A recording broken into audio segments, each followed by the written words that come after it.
This is the brief on the Great Ruler. Heaven Emperor's Rivalry, Chapter 591.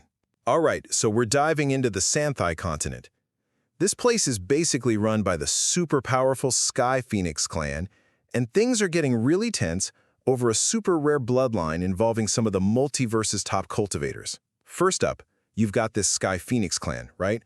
Co-ruled by the Huang and Feng families. They pretty much govern all the avian clans there. And they're gearing up to open the Divine Abyss. Think of it like a sacred ancestral pool. It's where Tianzizun experts, basically the absolute peak cultivators, go to seriously refine their bloodlines. So its opening means big competitive stuff is about to go down. Second, the core conflict? It centers on Zhu Yu. See, she possesses the incredibly rare Immortal Phoenix bloodline.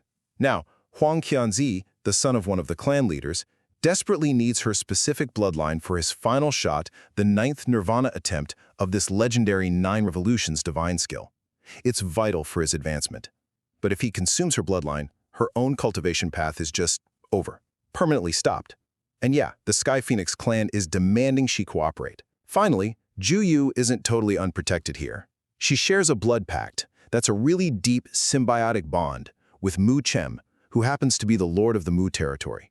He just finished cultivating his own powerful eternal sun divine body, getting ready for the big leagues himself. But here's the real game changer. Mu Chen's mother, that's Xing Yanjing, the grand elder of the Futu ancient clan. We're talking one of the most formidable superpowers out there. This connection means the Sky Phoenix clan can't just easily grab Mu Chen or force them apart, even with Huang Qianzi arrogantly boasting he'll deal with Mu Chen himself. So, the confrontation is set. Mu Chen is rushing in, daring to face down the most powerful avian clan, relying on his talent and, well, his mother's massive influence. This is the brief on Mu Chen's dramatic return home, how it kinda instantly made his Mu estate top dog, but also brought this huge crisis right to his partner, Zhu Yu. So, get this. Mu Chen zips back to the northern region of the Tianluo continent using a dimensional array, in like 5 days, fresh off beating the super powerful Futu ancient clan. And his success?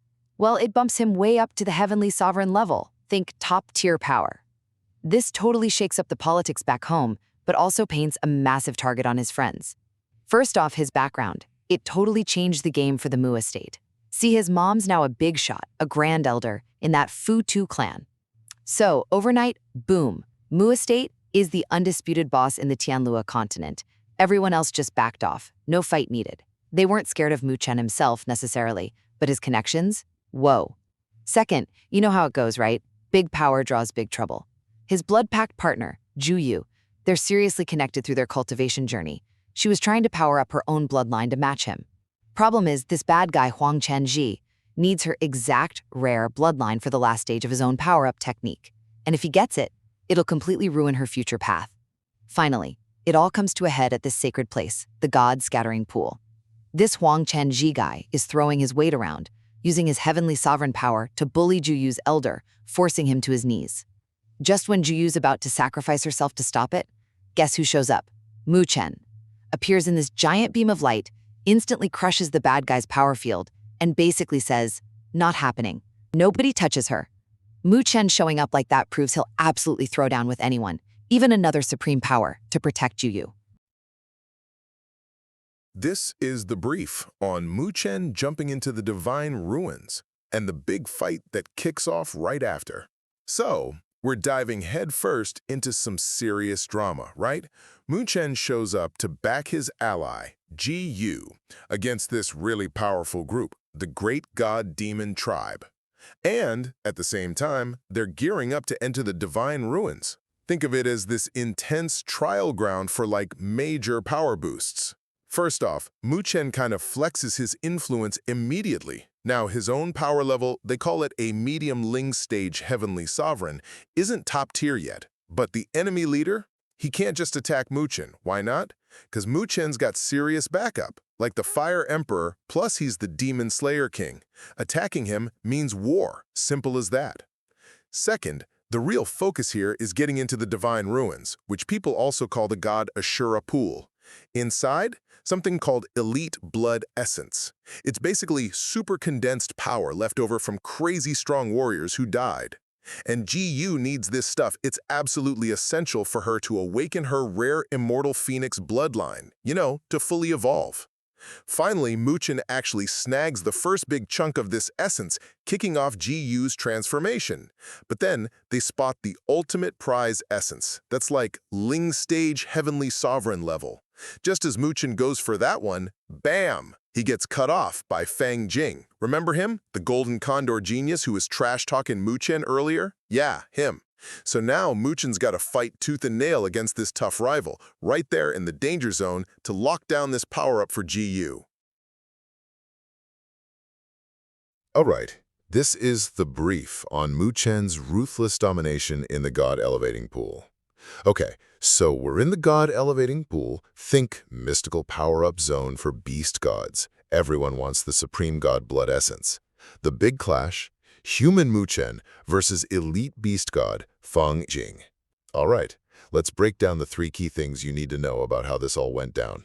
First, Chen showed zero respect for Fang Jing's power. Fang Jing, a top-tier heavenly sovereign, attacked. Chen just casually dissolved it with purple flame. Then, get this, he refined a prized beast into Supreme God Blood Essence right in front of Fang Jing and gave it to his partner, GU. Oof.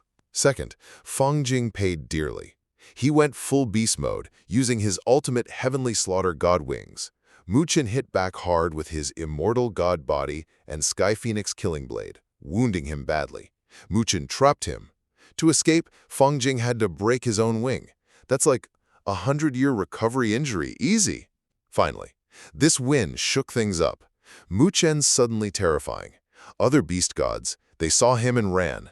But now, he's got 3 legendary geniuses from the Peacock, Golden Hawk, and Sky Dragon Crane clans teaming up. They see him as a major threat they gotta handle now. Yeah, Chen's power play forced the top dogs into an alliance, setting up an intense 3-on-1 fight. This is the brief on the celestial power struggle for the Supreme Blood Core.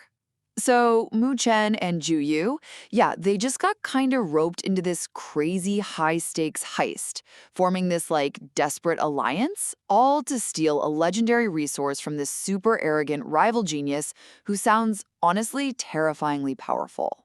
Okay, here's what you really need to get about this whole risky scheme. First off, this alliance, it formed specifically to grab a legendary Supreme Blood Core. We're talking a resource that's almost at the ultimate saint level, right? Found in the God Ascending Pool. They needed Chen's help because their rival, some true Phoenix genius, had the nerve to demand a totally unacceptable 70% share. Seriously. So yeah, teaming up against him became pretty much essential. Second, the entire operation, it really hangs on Chen's skills and, his willingness to be the bait. And Chen, smart guy, he used that leverage, right? Negotiated a solid 40% cut for himself and Yu. Why? Because Chen, who happens to be a master array maker, a Ling Jinshi, he's the only one who could secretly set up a concealment array. Gotta hide the massive energy signature from their big tracking device. This thing can apparently hold an immortal master expert for days before he could lure the target in. It's pretty crucial. And finally, well, the ambush, it immediately confirmed their absolute worst fears. This true Phoenix genius shows up, the allies throw their combined sneak attack at him, and the rival barely even flinched, just casually shattered the whole attack with a single palm strike. Showed off some immense imperial power right there. So even with this massive trap laid out, they're quickly learning that dealing with a true Phoenix genius, yeah, it's gonna be way harder and probably way more dangerous than they ever thought.